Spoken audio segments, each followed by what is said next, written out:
दोस्तों, ये कहानी है लखनऊ के एक साधारण परिवार की, जहां प्यार और संघर्ष की जंग हर रोज लड़ी जाती थी।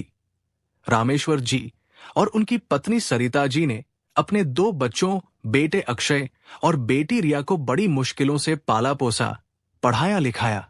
हर रात वो सोचते थे कि कैसे अपने बच्चों को एक बेहतर जिंदगी दें। रामेश्वर जी मजदूरी करते, सरिता जी घर संभालती और बच्चे स्कूल जाते। लेकिन उस घर में खुशियां थी, क्योंकि वो सब एक दूसरे के लिए जीते थे।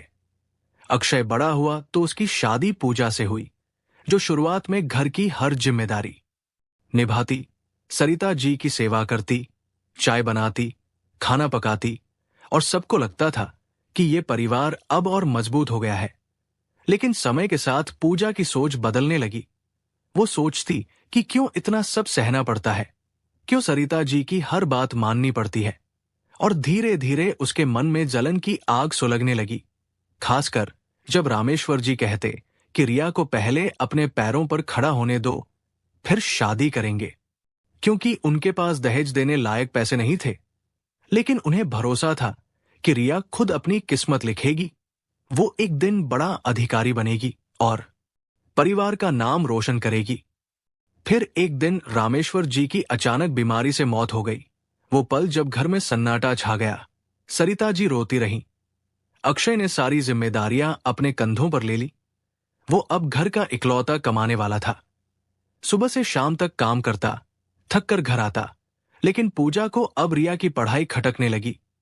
वो अक्षय से कहती कि अब रिया की शादी कर दो, कब तक उसके पढ़ने पर पैसे बहाते रहोगे, आखिर वो दूसरे घर ही तो जाएगी, क्या फायदा इतना खर्च करने का।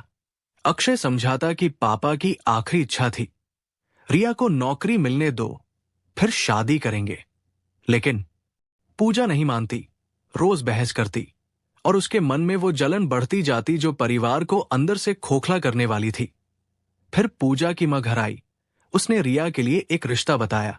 बोली कि लड़का बहुत अच्छा है, ऐसा मौका फिर नहीं मिलेगा। पूजा ने अक्षय को मनाने की कोशिश की कि एक बार मिल तो लो, क्या जाता है।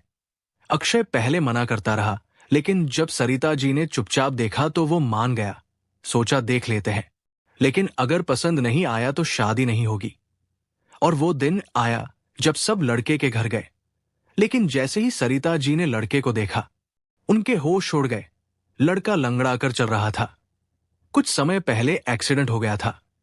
वो ठीक से चल भी नहीं पाता, लेकिन लड़के वालों ने ये बात छुपाई थी। ऊपर से दहेज मांगने लगे कि शादी तो हो जाएगी, लेकिन दहेज में क्या दोगे। ये सुनकर अक्षय का खून खौल उठा। उसकी बहन रिया इतनी समझदार, पढ़ी लिखी और सुंदर थी। वो कैसे उसे ऐसे लड़के से ब्याह सकता था। इसलिए वो सब वहां से निकल आए। गाड़ी में बैठते ही सरिता जी ने पूजा से पूछा कि बहू, हमारी बेटी में क्या कमी है जो तेरी मां ने ऐसा रिश्ता ढूंढा। पूजा नाराज होकर बोली कि इसमें क्या बुरा है, घर अच्छा है, बिजनेस है, थोड़ा दहेज मांग रहे तो क्या हुआ। लेकिन अक्षय गुस्से में पूजा का हाथ पकड़कर कहता है कि तूने क्या समझ रखा है, मेरी बहन पढ़ लिख कर बड़ा अधिकारी बनेगी, उसके बाद ही शादी करूंगा। और तू चाहती है कि मैं उसे ऐसे लड़के से ब्याह दूं जो चल भी नहीं सकता। मेरी बहन का क्या कसूर है, मां सही कह रही है, और आज से तू इन बातों में दखल मत देना। पूजा को ये बातें चुभ गई। उसे लगा कि उसकी मां की इज्जत को ठेस पहुंची, और उसके मन में सरिता जी और रिया के लिए नफरत भर गई। घर वही था, लेकिन अब माहौल बदल चुका था। पूजा अब सरिता जी से दूर दूर रहने लगी, बातें कम करती, और सरिता जी ये सब महसूस करती, लेकिन चुप रहती, क्योंकि वो नहीं चाहती थी कि बेटे का घर टूटे। समय बीतता गया। सरिता जी ने रिया को पढ़ाई के बहाने अपनी बहन के पास दूसरे शहर भेज दिया। वो जानती थी कि अगर रिया घर पर रही तो रोज झगड़े होंगे। अब घर में सिर्फ पूजा, सरिता जी और उनके बच्चे थे। अक्षय सुबह काम पर जाता, शाम को लौटता, लेकिन पूजा दिन भर सरिता जी को ताने मारती, उन्हें काम ज्यादा देती। लेकिन जैसे ही अक्षय आता, वो अच्छी बहू बन जाती। सरिता जी सब सहती रही, क्योंकि वो अपने बेटे की खुशी चाहती थी। अक्षय रिया की पढ़ाई के लिए पैसे भेजता, लेकिन पूजा को ये खटकता। एक दिन जब अक्षय पैसे ट्रांसफर कर रहा था तो पूजा चिढ़कर बोली कि अगर ऐसे ही बहन पर पैसे उड़ाते रहोगे तो हमारे बच्चों का क्या होगा, सेविंग्स कैसे होंगी। अक्षय को गुस्सा आया कि क्या मेरी जिंदगी पर सिर्फ तेरा हक है, माँ और बहन के लिए मेरा कोई फर्ज नहीं।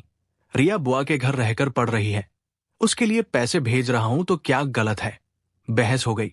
सरिता जी आई और शांत कराती कि बेटा कोई बात नहीं, रिया का खर्च अब बुआ उठा रही है, वो भी तो उसकी बुआ है, क्या उसका फर्ज नहीं।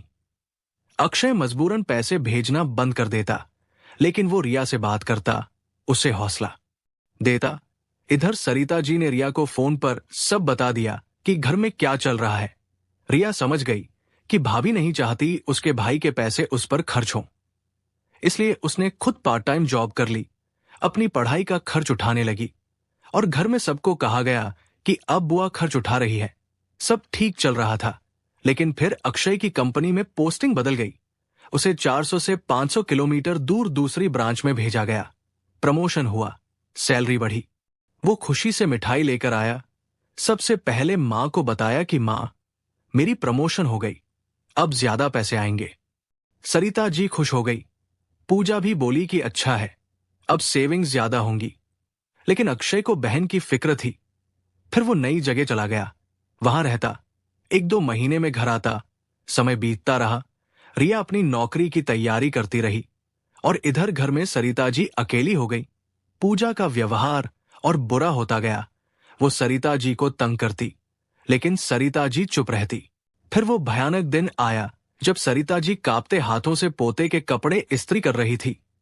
उनका ध्यान किचन में रखे कुकर पर गया, जो लगातार सीटी बजा रहा था। उन्हें लगा खाना जल न जाए।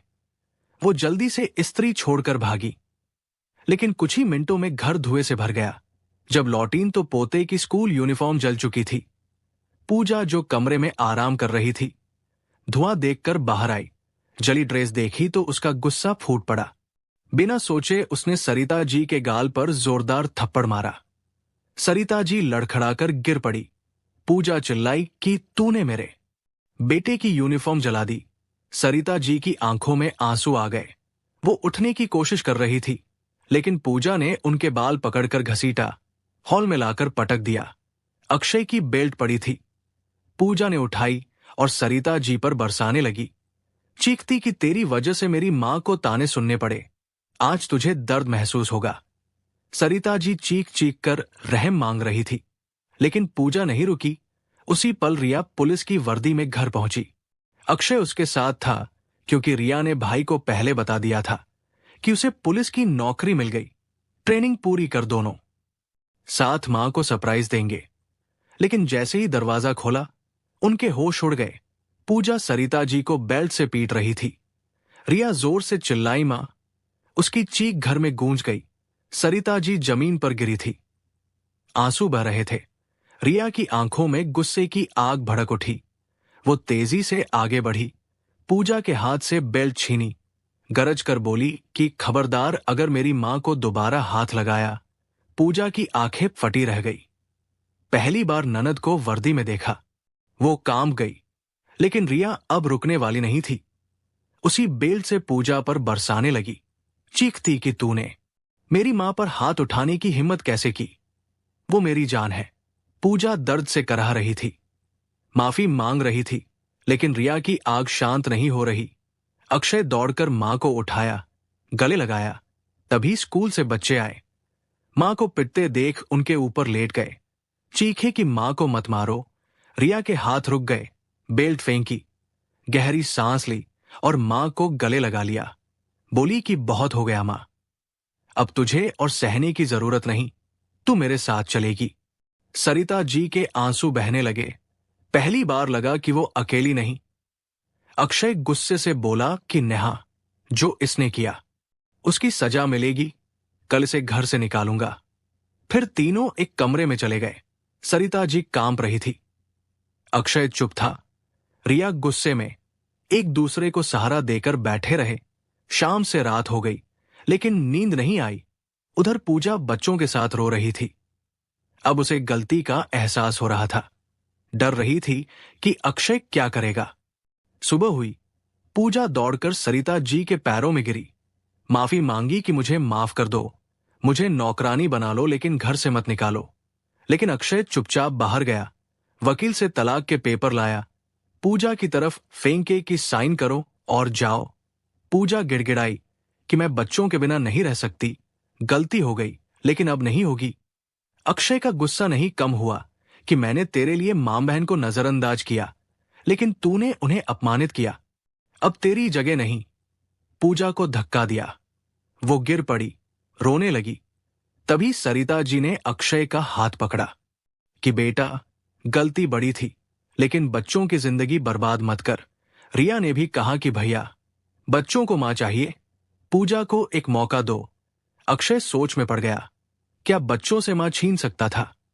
फिर पेपर फाड़ दिए लेकिन बोला कि तू रह सकती है, लेकिन मेरी नजरों में तेरा कोई स्थान नहीं। पूजा ने वादा किया कि रिश्ते संवारूंगी। धीरे धीरे सरिता जी की सेवा करने लगी, घर के काम में हाथ बंटाने लगी। महीने बीते, परिवार में सुकून लौटा। फिर रिया की शादी धूमधाम से हुई। जाते वक्त पूजा से बोली कि रिश्तों की इज्जत से परिवार चलता है, उम्मीद है गलती नहीं दोहराओगी। अब सब ठीक था, लेकिन पूजा जानती थी कि टूटा विश्वास जोड़ना आसान नहीं।